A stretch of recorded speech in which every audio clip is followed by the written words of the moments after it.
Maria não estava bem, montada naquele jumento. Ainda pararam em Belém para fazer alistamento. À procura de um lugar, andavam José e Maria, até que foram se hospedar em uma pobre estrebaria. Ali, entre palhas e gramas, onde dormem os animais, o amor de Deus se esparrama, dando alegria a seus pais. De lá se espalhou a notícia, e no campo ficamos sabendo.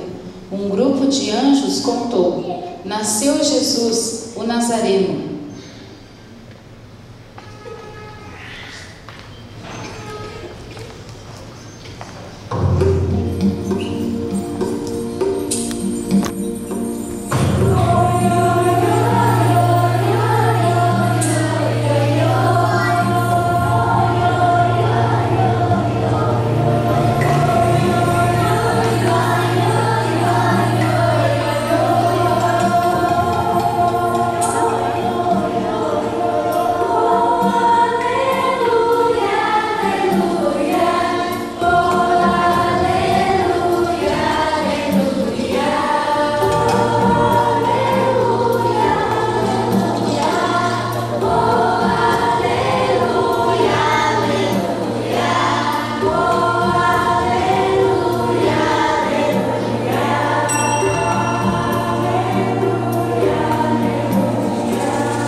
Cumpriu-se o prometido.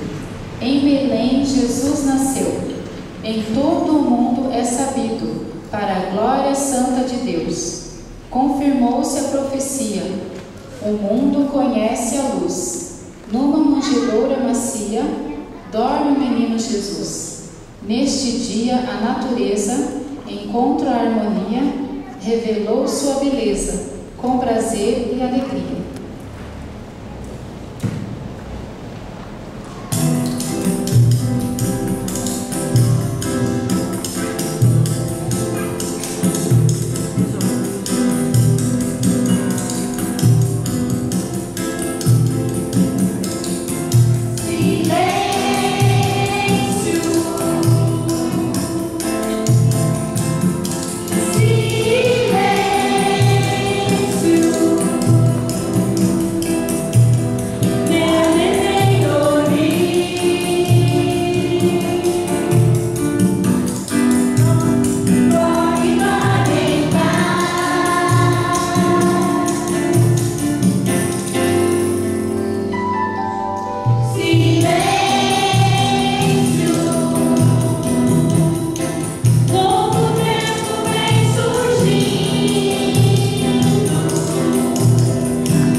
De terras distantes, no Oriente, 3 magos saem à procura, seguindo a estrela cadente, enfrentando a noite escura. À procura do grande rei, seguem a estrela dourada, que revela uma grandeza que jamais será apagada. Deitado numa manjedoura, eles encontram o Messias, nossa estrela salvadora, para sempre será nosso guia.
Aquela linda criança, nascida naquele dia, enche-nos de esperança, de amor e alegria. Sua divina nobreza aquece o coração, revelando sua grandeza, trazendo uma nova afeição. Assim Deus, nosso Salvador, com sua infinita bondade, declarou seu grande amor para toda a humanidade.